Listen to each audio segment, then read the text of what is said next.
Deuxièmement, les arguments extraits de la tradition prophétique. Petit 1, le prophète sallallahu alayhi wa sallam a dit: entre l'homme et entre l'idolâtrie et l'irréligion, il y a l'abandon de la prière. Inna bayna ar-rajuli wa bayna ash-shirk wal-kufr tarka as-salah.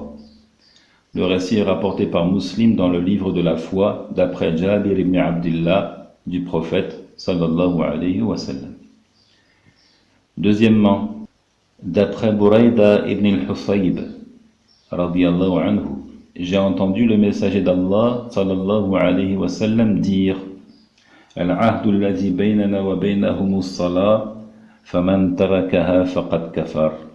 Le pacte qui existe entre nous et eux, c'est la prière. Quiconque la délaisse aura mécru.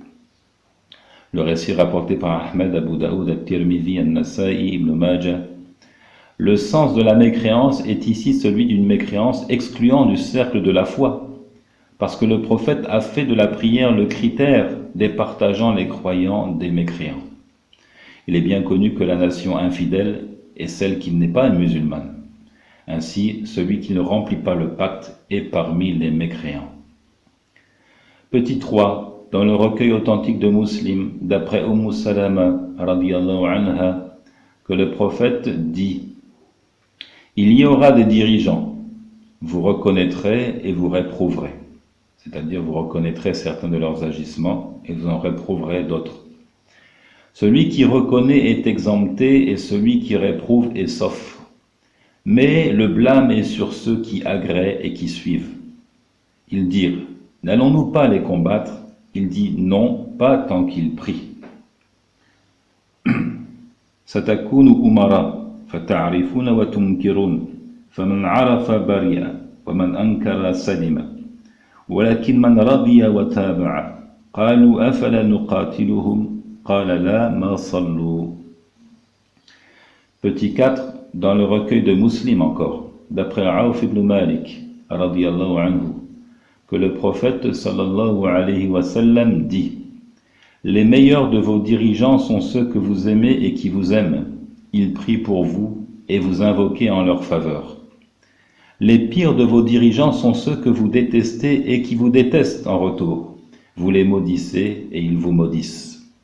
On dit: ô messager d'Allah, n'allons-nous pas lever l'épée contre eux, c'est-à-dire nous révolter, faisant usage de la force? Il dit: non, pas tant qu'ils établissent pour vous la prière.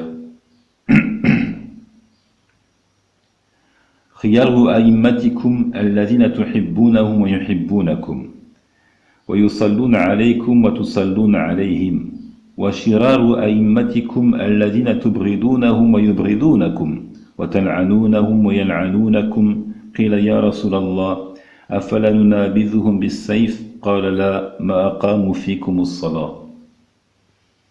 Dans ces deux dernières narrations, il y a un argument prouvant le devoir de combattre les dirigeants avec l'épée si toutefois ils n'établissent pas la prière. Il n'est licite de disputer l'autorité et de combattre les dirigeants que s'ils produisent une mécréance explicite pour laquelle nous détenons une preuve révélée par Allah en raison de la parole de Ubadata ibn Samit radiyallahu anhu. Le messager d'Allah, à lui les éloges et le salut, nous a convoqués et nous lui avons fait allégeance.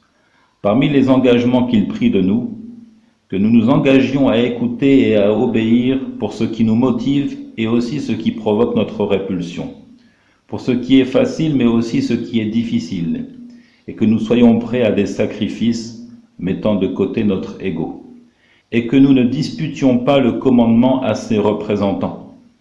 Il dit: sauf si vous apercevez une mécréance évidente pour laquelle vous détenez une preuve venant d'Allah. دعانا رسول الله صلى الله عليه وسلم فبيعناه فكان فيما أخذ علينا أن بيعناه على السمع والطاعة في منشتنا ومكرهنا وعسرنا ويسرنا وأثرة علينا وألا ننازع الأمر أهله. قال: إلا أن تروا كفرا بواحا عندكم من الله فيه برهان.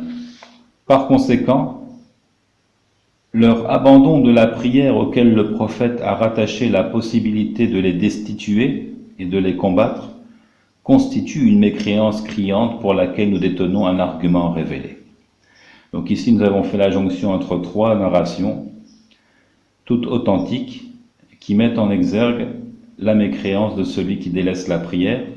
Il nous parle, alayhi salatu wassalam, des dirigeants, en interdisant de disputer leur autorité, de les combattre, de chercher à les destituer par un coup d'État, tant qu'ils prient.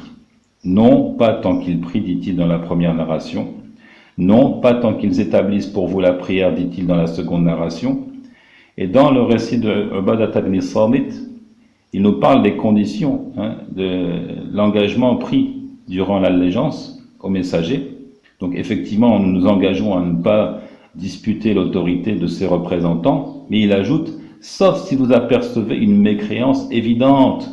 Donc ici, ça explicite les deux précédentes narrations, et ça nous amène à conclure que l'abandon de la prière est une mécréance évidente. Il n'y a pas dans le Coran et la tradition prophétique la mention que l'abandonneur de la prière n'est pas mécréant, ou encore qu'il est croyant.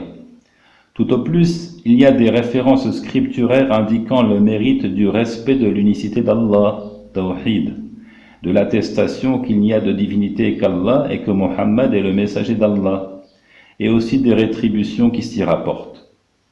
Elles sont soit conditionnées dans le même texte, de telle sorte qu'il soit impossible qu'elles incluent l'abandon de la prière, ou bien ces narrations parlent d'un contexte particulier dans lequel l'individu est excusé pour son abandon de la prière, ou bien il s'agit de références d'ordre général dont la portée est restreinte par les textes stipulant la mécréance de celui qui ne prie pas.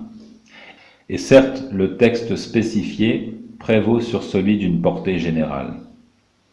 Si l'on dit, n'est-il pas permis de donner au texte indiquant la mécréance de celui qui laisse la prière le sens d'un abandon motivé par un reniement de son caractère obligatoire?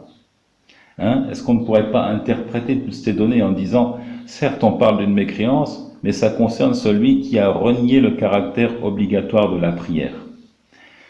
Nous disons, ce n'est pas permis, puisque cela recouvre deux choses contre lesquels il faut se prémunir. Premièrement, l'éradication de l'attribut considéré par le législateur et auquel il a rattaché la sentence. Le législateur a en effet rattaché la sentence de mécréance à l'abandon, au détriment du reniement. Ce sont deux choses distinctes. Il y a l'abandon et il y a le reniement qui se fait donc intérieurement par le cœur. Le législateur nous a parlé de mécréance pour l'abandon, pas pour le reniement. Il a placé la fraternité religieuse comme résultante de l'établissement de la prière, au détriment d'une reconnaissance de son obligation. Allah le Très-Haut n'a pas dit s'ils se repentent et qu'ils admettent le caractère obligatoire de la prière. Et le prophète sallallahu alayhi wa sallam n'a pas dit entre l'homme et entre l'idolâtrie et la mécréance, il y a le reniement du caractère contraignant de la prière. Ou bien il n'a pas dit le pacte qui existe entre nous et eux, c'est l'admission du devoir de prier. Celui qui renie son caractère obligatoire aura mécru. Si c'était le sens voulu par Allah et son messager, s'en détourner serait en opposition avec l'idée d'un exposé clair qui caractérise le noble Coran. Allah le Très-Haut dit « Et nous avons fait descendre sur toi le livre comme un exposé explicite de toutes choses » verset 89 de la sourate 16.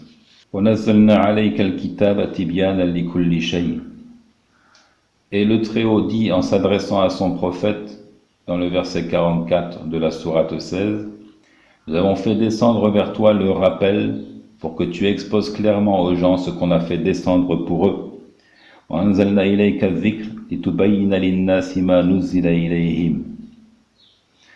Deuxièmement, donc, deuxième élément qui nous amène à dire qu'il n'est pas permis de donner cette interprétation du reniement au texte. Deuxièmement, la considération d'un attribut que le législateur n'a pas placé comme mobile de la sentence. Le reniement du devoir d'accomplir les 5 prières quotidiennes impose la mécréance et on ne peut y prétexter l'ignorance que l'on prie ou pas. Si un individu accomplissait les 5 prières et produisait tout ce qui est considéré de conditions, de piliers, de devoirs, et même d'actes surérogatoires, tandis qu'ils renient leur caractère obligatoire sans excuse possible, alors ils seraient mécréants, même sans abandonner la prière. Il apparaît donc qu'il n'est pas valide de donner au texte le sens d'un abandon de la prière motivé par un reniement de son caractère obligatoire. La vérité est que l'abandonneur de la prière devient mécréant d'une mécréance excluant du cercle de la religion, comme cela a été évoqué clairement dans ce que rapporte Ibn Abi Hatim dans son recueil, d'après Ubadah ibn Samit, qu'il dit « Le messager d'Allah sallallahu alayhi wa sallam nous a fait cette recommandation, n'associez rien à Allah, ne délaissez pas volontairement la prière, car celui qui la délaisse intentionnellement est sorti de la religion. La tushriku billahi shay'a, wa la tatruku as-salata 'amda, faman tarakaha 'amdan muta'ammida, faqad kharaja min al-millah. » Aussi, si nous leur donnions le sens d'un abandon de reniement, tarku juhud, il n'y aurait pas eu d'intérêt à spécifier la prière, puisque cette sentence est générale et englobe aussi bien la zakat que le jeûne que le pèlerinage. Celui qui en délaisse un, tout en reniant son caractère obligatoire, mécroit, si toutefois il ne peut être excusé pour cette ignorance.